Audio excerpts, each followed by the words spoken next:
Yeah, I've actually been pretty lucky. I got a chance to play in the Connie Mack World Series, play in the College World Series 3 times, and obviously this is a lot bigger stage and a larger microscope. But to be in those environments, where it's loud and it's crazy. I can't say that that's why I'm having success, but it definitely helps, and the experience definitely helps. Pedro over here. Justin, the camera seemed to catch you changing bats between your first and second at bat. Why? My first 2 at bats, I was swinging a little bit bigger bat, a 34.5, and I got beat in a couple times, and I said, you know what, I'm going to go and switch back to my 33.5 that I normally use, a little smaller bat, and good thing I did, because I didn't get beat in the third time. So, on your left, Justin, third row. Just the home run off the bat, did you think it was gone? And did you notice the ball carry a little bit more just with the conditions tonight? I didn't know if it was going to be a home run or not, but I knew I backspun it pretty good, and I knew I hit it really high, and I knew it was about 98 degrees. So when it's that hot here, the ball does travel a lot better, and I think I just said it outside. If it's 10 degrees cooler, that's probably a routine fly ball to left field. In the far back, Justin, Steve.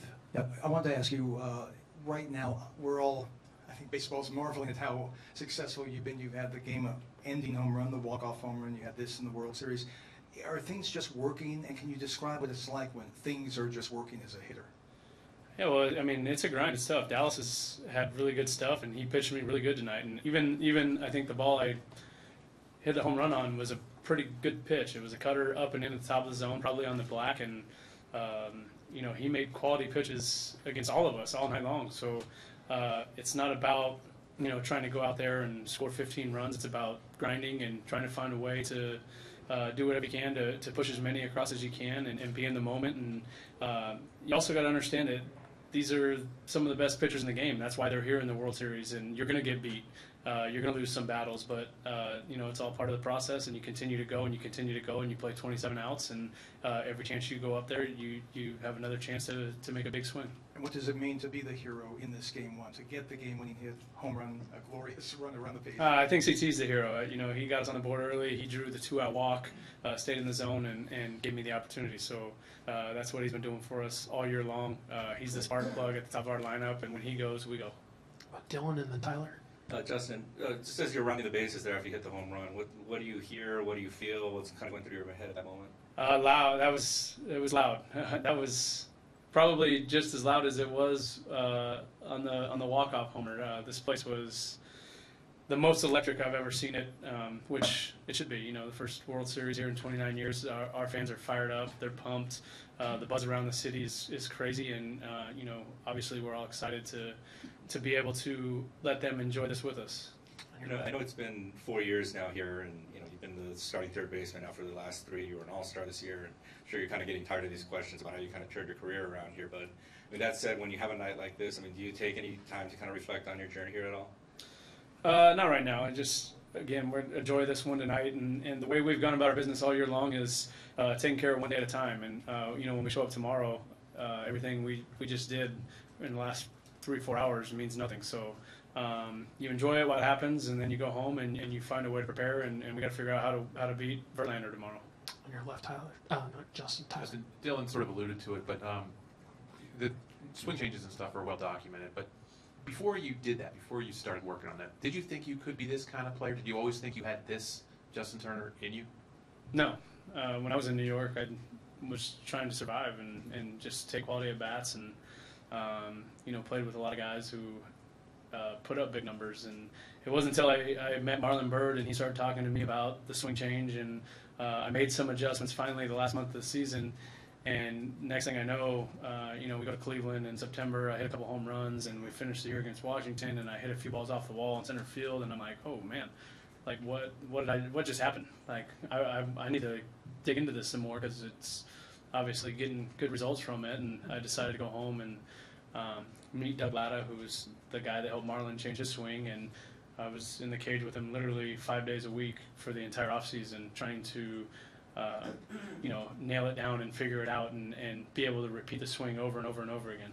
Right up here. Before that, had you just resigned yourself to the idea that you were going to be a utility guy, and that was maybe the best you could do? I don't think anyone grows up dreaming to be a utility guy in the big leagues, but I certainly wasn't angry that I was a utility guy in the big leagues. I think a lot of questions that guys are asked and probably think about when they're first coming up and down and going back and forth is, would you rather be an everyday player in the minor leagues or a bench player in the major leagues? And for me, I'd rather have been in the major leagues the whole time. So never was I mad or angry or upset that I wasn't getting a chance to play every day. I was just happy to be in the big leagues. Right up here, Justin. Joe.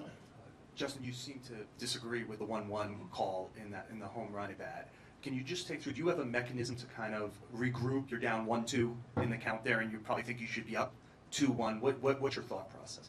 Yeah, when when pitches get called that don't go your way, and hopefully it's early enough in the at bat where it doesn't end your at bat. But just ask Phil where he had that pitch, and he said it was a good pitcher's pitch, and I told him I thought it was a little low and off the plate, and that was it. And then you step out and you take a deep breath and you regroup and go back to trying to battle one of the best pitchers in the game. So you can't gripe about it for too long, or you're going to be walking back to the dugout. On your left, Justin. Joe. Justin, from your perspective, what did you see from Clayton tonight, and how good was he? You've seen him good many times. How good was he tonight? Yeah, he was unbelievable, and he's one of the most competitive people I've ever been around in my life, and to see him out there tonight doing what he did to one of the best offenses in baseball. I mean, those guys that's a really good offense over there, really good lineup, and they don't strike out, and he goes and gets us through 7 innings and strikes out 11. It was incredible. It was fun to be behind him and watch him just pound the strike zone, throwing strike after strike after strike, and just couldn't be happier for him. On your right, Justin, halfway back. Justin, there's an obvious adrenaline that comes with playing in the World Series, and so many players yesterday said, I'll be fine once that first pitch. For Taylor to hit it out for you guys, first pitch, what was that like for you, for your team, and what did that bring? Again, he's the spark plug. When he goes, we go. When he gets on base, we're a lot better offense. So just to be able to be in the moment right there and be ready to hit 0-0 in the first pitch of a World Series and put that kind of swing on a ball and put us up 1-0 after one pitch is incredible. And it just goes to show you how complete of a player he is and how lucky we are to have him in our lineup. He's been so much fun to hit behind and watch him become a star really on this team. To your left, Justin. Justin, you broke the Dodgers record for most RBIs in a single postseason, and then I think tied Duke Snyder for most in a career. What does that mean to just be in the same breath as a guy like Duke Snyder, one of the greatest Dodgers whose numbers retired up there in the Ring of Honor? Yeah, it's crazy. I haven't really had a lot of time to think about it, but I do get a chance.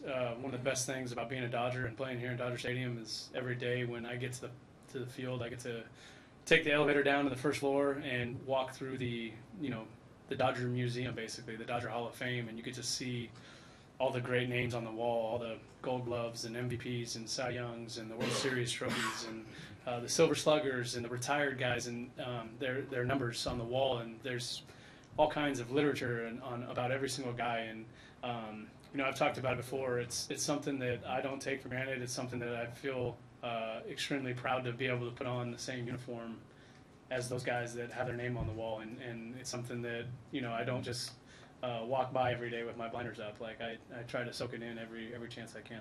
Take 2 more in the center here. Justin, is the postseason just more fun, or how are you able to let the moment not get too big when we kind of perceive it as this gigantic moment? Well, the postseason's definitely a lot more fun. Sandy Koufax told me today, 162's work. Once you get to the playoffs, it's fun. And I thought that was a pretty cool way to look at it and agree with him 100%. During the regular season, it's work, it's a grind. Once you get onto these stages, it's fun. And just to be in the moment and soak it in and take a second to step back and look around and seeing almost 60,000 people in Dodger Stadium on their feet going crazy, it's pretty special. Must be fun to name drop Sandy Koufax in the back. Last question. And after a great start to the series, what are you doing tonight to unwind, shake it off, and get ready for tomorrow? I'll take a shower, get in my car, drive home, and I'll have a really excited puppy waiting for me when I get home, and I'll probably go out back and play with her for a while, throw the tennis ball around, and then go to bed.